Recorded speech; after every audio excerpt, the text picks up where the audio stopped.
Kalau mereka tadi nggak memaksakan 3-1 aja, itu Crossroad-nya harusnya masih bisa ditabrak lagi dengan informasi yang lebih jelas. Artinya MBR udah tahu ada di mana semua posisinya, bisa ditabrakin ulang lagi sama Onyx kalau memang mereka mau. Bahkan mereka bisa ganti bermain secara berani, dan ini mungkin bakal mengasah skill dari anak-anak ladies kita di Spain. Ya, tentu saja kalau ngomongin mengasah skill, mereka udah berhasil melewati wave early yang tentunya cukup tendensius. Tadi mereka udah bisa regroup lagi, dan yang jadi bagus adalah mereka nggak regroup di tempat yang sama kayak fase early tadi. Nah, tapi ternyata sambil kita lihat juga POV yang berbeda, kembali ke sekitaran Crossroad, EVOS Divine bergerak menuju ke arah Crossroad, dan MBR somehow kembali ke Crossroad setelah dia berhasil akan ternotis juga dari segi posisi. Apalagi jika tidak memberikan tembakan, harusnya bakal aman 100%, kecuali dari Kraken sadar dan melihat. Dan ternyata dari Kraken masih tetap memaksa untuk memberikan perlawanan. Ups, kawan dari RF Secret mulai menambah pundi-pundi poin eliminasi. Aduh, aim yang luar biasa, namun sayang sekali ada G6 juga yang berhasil mendebarkan serangan kocel. 4 tim tersisa karena seorang G di sana. Ada Gede juga yang menumbangkan G6. S3 akan menjadi incaran selanjutnya. Lihat bagaimana kondisi. Akhirnya pertempuran secara jarum jam sudah mulai terjadi. Sudah ada Rico Triton juga yang bekas berbuka. Theo terjatuh di tangan seorang V31. Lihat bagaimana serang Sian juga akan dikandaskan terlebih dahulu, namun Cibeng juga harus terjatuh. Pertukaran terjadi di antara kedua tim dengan begitu intensnya. Ada V yang coba untuk mendekat di sisi belakang. Lihat bagaimana RF juga sudah mulai membagi dua posisi. Lozi masuk maju bersama dengan seorang Cibeng, selesai. Satu orang di sana, bahkan dua orang kandas juga secara cepat, dan MBR yang berhasil. King Kodok. Iya, langsung pada cabut semua. Lihat hanya kehilangan satu orang aja sebenarnya tadi dari Onyx. Tapi itu nggak masalah buat Onyx karena masih tetap bisa di revive juga. Zero-nya dari serang Zero, tadi Zero juga hampir tumbang. Dan kesimpulannya, dengan beberapa hari baru dimainkan dan baru join, Seki sudah bisa mengimbangi. Memiliki rencana yang berbeda. Mereka mau perang instan cepet aja. Abis itu mereka gerak lagi ke zona selanjutnya. Mereka sangat objektif nampaknya kali ini. Dan juga ada aksi yang berbeda di sini dari Onyx. Onyx datang ke arah area jalur rotasinya anak-anak Zero. Coba membantu orang Adam. Jena semakin terpojok. Bella juga malah turun jatuh ke sana niatnya. Mau coba nolong Nune, tapi udah kelihatan sama Adam lagi. Turun juga Adam karena bawah, dan itu dia. Mutlak harus ini akan menjadi poin untuk Onyx, dan tersisa Sui. Andus Jina Kedai ternyata juga berhasil mendapatkan Joel. Apa yang terjadi? Saka Sriwijaya lagi-lagi nggak bisa berbicara banyak. Ray setengah darahnya hilang, walaupun dia berhasil mendapatkan Dix dari Bigetron by Vitality. Kedai lagi-lagi tetap berkontribusi mendapatkan satu persatu poin eliminasinya, berada di grounding yang cukup diuntungkan. Ray tapi berhasil dapetin seorang Adam dengan pelontaran bagus banget, bakal digas sama Imgat juga. Dua orang, dan begitu saja Onyx di tangan EVOS Divine. 4 tim tersisa, MBR, Bigetron by Vitality, dan EVOS Divine beserta satu player dari IRF Domes. Apa yang akan terjadi selanjutnya? Gedai oke, menutup jalur dari Azriel. Bigetron by Vitality udah kandas. 3 tim tersisa, MBR bakal ambil potensinya, bergerak perlahan ke arah sebelah kanan. Tapi Ray pelontar on point buat menuju ke arah Cibeng, sehingga Cibeng tak mampu lagi tertolong, dan Cibeng harus ditinggalkan begitu saja. Rasya berhasil dapetin S3 di arah atas. Sekarang bakal coba diras sama anak-anak EVOS Divine. 1 orang, 2 orang kandas, dan ini harusnya bakal menjadi mutlak untuk anak-anak EVOS Divine yang akan mendapatkan buyahnya sesaat lagi. That's it, itu dia. Lozi udah gak bisa bicara banyak lagi, dan ini menjadi mutlak buyah tentunya untuk EVOS Divine, Baby Moon. Oke, itu dia EVOS Divine. Finally kita melihat teman-teman dari EVOS Divine bisa stay di area Solana dan berhasil mendapatkan buyah mereka dengan permainan pelontar yang dibuka oleh seorang Ray, menumbangkan 3 player Onyx yang harusnya masih punya kans juga. Menarik bagaimana ternyata kali ini kontes terjadi di area Council Hall. EVOS IC yang justru akan menghadapi dari Bigetron by Vitality. 1 poin eliminasi sudah mulai didapatkan. Bella akan coba untuk diincar, tapi lihat bagaimana seorang Jom begitu dikandaskan. Kali ini ada pertukaran, 2 orang terjatuh begitu saja. Santino yang cerdas nampaknya balik lagi, 1 jump shot tapi gagal. Sui kandas di tangan seorang Azriel, benar-benar ditunggu. Membuat akhirnya teman-teman dari Kraken mempunyai pilihan setelah mereka berhasil beradaptasi dengan fight yang berada di arah Arsenal. Sementara itu, EVOS Divine melihat melakukan kontes terhadap teman-teman dari MBR Omega. Lozi berhasil menculik 1 orang dari Kocel, dan ternyata Imgat sendirian di sana naik ke atas, belum ada backup, tapi dari sisi jauh kelihatan Rasya shooter dari Divine. Di sisi yang juga melihat dari seorang Ray, melihat adanya satu orang ke arah vending mesin dan berhasil di take down begitu aja Jispen. Ya, bagus banget gimana Lozi sukses ngegocek seorang Emgat. Itu mahal banget gocekannya, walaupun tadi di bawah akhirnya Rehan keculik ya. Tapi tetap itu Lozi sih sukses banget membeli waktu untuk menunda setup yang akan coba dilesapkan sama anak-anak EVOS Divine. Ini, wah lama banget sih waktu yang dibutuhkan EVOS Divine untuk menyelesaikan. Hanya 2 orang dari MBR. Untungnya EVOS masih bisa mendapatkan mereka semua. Karena mengingat untuk overall standing mereka masih punya chance apabila kalau Vesa ke Sriwijaya juga nggak baik ya. Tapi kita berpindah, sepertinya Cibeng lagi dan lagi diculik. Ini dari game sebelumnya di Solara, EVOS Divine juga MBR selalu crash. Dan sekarang ketemu lagi mereka di arah Kalahari untuk kedua kalinya. EVOS Divine unggul dengan 8 poin eliminasi yang sudah mereka dapatkan, sedangkan MBR harus berpikir lagi gimana mereka untuk melakukan reset kembali ya Jispen. ya cukup terhenti langkahnya MBR ketika kesempatan.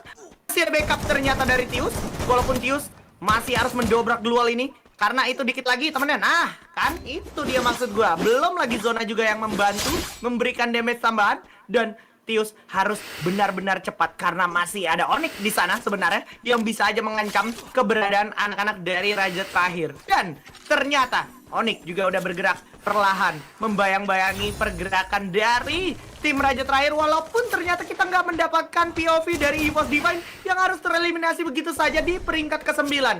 Masih dapatkan seorang opsi terlebih dahulu, menyisakan seorang Theo tidak akan mampu bertahan, tumbang dia. Gerakan kandas di posisi yang ketiga, kali ini menyisakan 2 tim, 4 versus 4. Sudah mulai ada pergerakan dari seorang Ilmi. Estri tumbang di tangan seorang Xiaoyan. Kali ini V juga harus coba di-take down begitu saja. Xiaoyan dapetin 2 orang sekaligus. Ternyata Mystic juga bisa menang duel, tapi tidak akan mampu bertahan lebih lama lagi. No counter berhasil. Playernya harus ditumbangkan. Misalkan Zero dan juga Crime MK sudah melihat pergerakan dari Zero, entah pergerakan dari Zero atau dia mencari celah supaya bisa ke arah Aim ya, menuju ke arah seorang Sangat luar biasa, sehingga menyisakan Koja aja hanya dengan 600 koinnya. Mampukah Koja menghidupkan kawannya? Terlalu beresiko memang, harus gua akui. At this point, anak-anak MBR Omega sudah membaca situasinya. Harus menjaga area pendingnya. nyangkut. Momennya, nice. Nyangkut dulu, Ja. Oke, jangan diulang, Ja. Dan tentunya itu menjadi Salah terbesar dari mereka adalah konsisten aja yang masih belum bisa. Karena kalau dari segi Aim, darah muda dari Kraken ini benar-benar bisa menunjukkan buktinya. Seperti Theo, Obzi, dan EVOS IC harus tumbang di posisi yang ke-8. Kalau kita mau bahas Kraken lebih jauh, harusnya Kraken memiliki potensi yang lebih baik lagi dibandingkan placement point atau overall standing yang mereka dapatkan di Lidoma Endless Series. Mungkin masih butuh waktu, masih butuh adaptasi, tapi jangan terlalu lama. Tapi bukan MBR, kalau tidak punya rencana. MBR sudah pasti punya rencana. Ada mini launchpad yang harusnya dimiliki oleh beberapa anggota dari MBR yang nantinya bisa digunakan secara langsung untuk masuk ke dalam zona dan mengamankan posisinya, Bun. Ya, yang pertama ada mini launchpad yang harusnya bisa diandalkan. Yang kedua, mereka masih stacking adanya portal go dari sisi yang berbeda. Tapi di sisi yang kita lihat juga notifikasi kill, ternyata EVOS Divine mempunyai kontes yang dimana lagi dan lagi Ray benar-benar memukau dengan eksplosif dari M79 ya. Tadi berhasil untuk melakukan beberapa takedown terhadap lawannya. Sekarang kita lihat kemungkinan yang terjadi adalah EVOS Divine bisa menyisiri area yang dimana Onyx nggak akan bisa kemana-mana lagi. Onyx benar-benar pecah perangnya, tembakan coba diciptakan oleh Ray dan juga Rahasia di sana. Berhasil dapetin 1-2 player dari IRF Domes, dan IRF Domes sepertinya satu persatu pun mulai terhenti langkahnya. Posisinya, zonanya ketarik ke sana. Ray, oke, berhasil menutup jalan dari IRF Domes, dan satu player Onyx terakhir pun juga nggak bisa berbicara lagi. Seperti yang gue bicarakan juga sebelumnya, gimana Onyx selalu mengalami kesulitan di map Nexteranya. Nah, lawan selanjutnya dari Kraken hujani peluru dari 2 titik yang berbeda, tapi aksi akan coba diciptakan sama Kraken. Coba jemput bola dan tembakan dari Seon benar-benar ciamik sehingga satu langkah agak terhenti di sini untuk MBR. MBR harus segera reset dengan cepat, tapi Lozi memberikan perlawanan yang cukup serius juga. Sang kapten harus kandas di sana.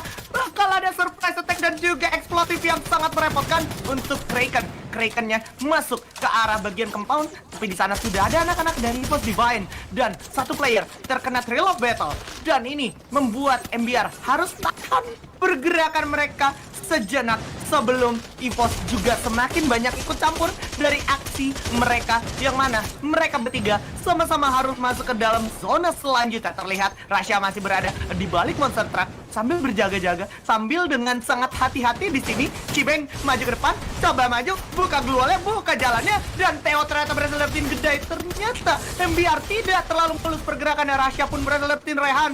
MBR malah menjadi sulit sekali di sini. MBR Omega nggak ada pilihan lain selain masuk ke dalam zona duluan, tapi MGuard satu persatu di clear habis-habisan. Kraken pun kandas dan EVOS Divine dengan 20 poin eliminasinya melawan 2 orang bakal menjadi 22 poin dan akan mendapatkan buaya sesaat lagi. Hasta la Vista untuk tim MBR karena EVOS Divine akan mendapatkan go.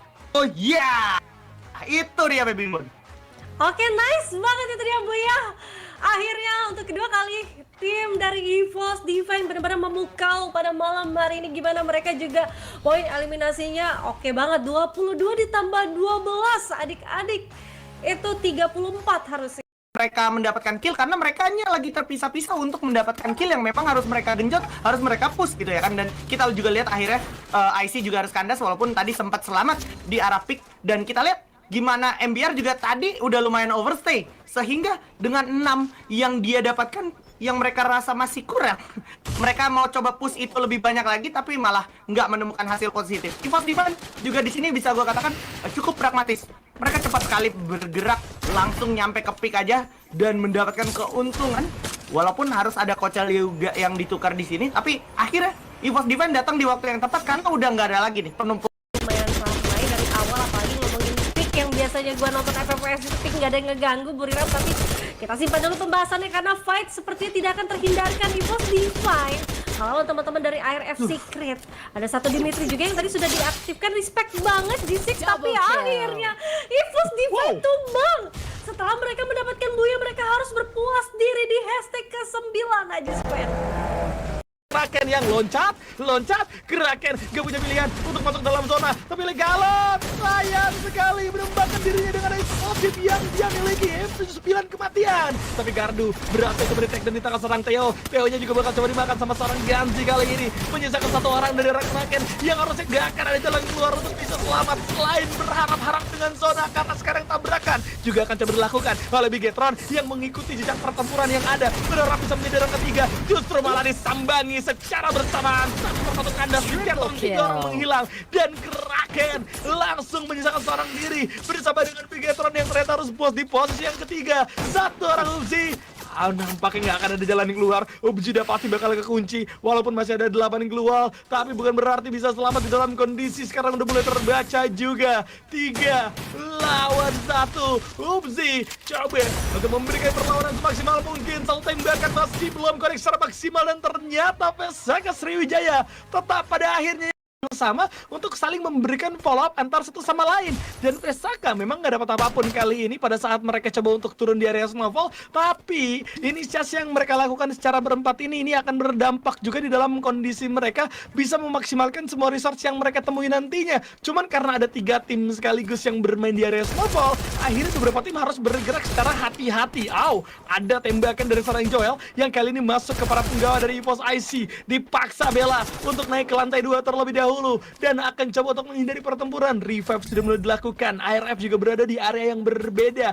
3 tim masih belum saling serang, 3 tim masih belum saling tembak, dan 3 tim masih sama-sama menahan diri. Justru malah di area yang berbeda antara kawan-kawan dari Raja terakhir yang sudah mulai mendapatkan 3 poin eliminasi karena menabrak ke area forest red-nya. Entah apa yang terjadi, tapi 3 penggawa EVOS menjadi korbannya kali ini, Embun. Menjadi korban dan tersisa 1 orang dari AimGuard, dan harusnya AimGuard sudah terlihat oleh MDR Omega dan langsung finish di hashtag ke-12.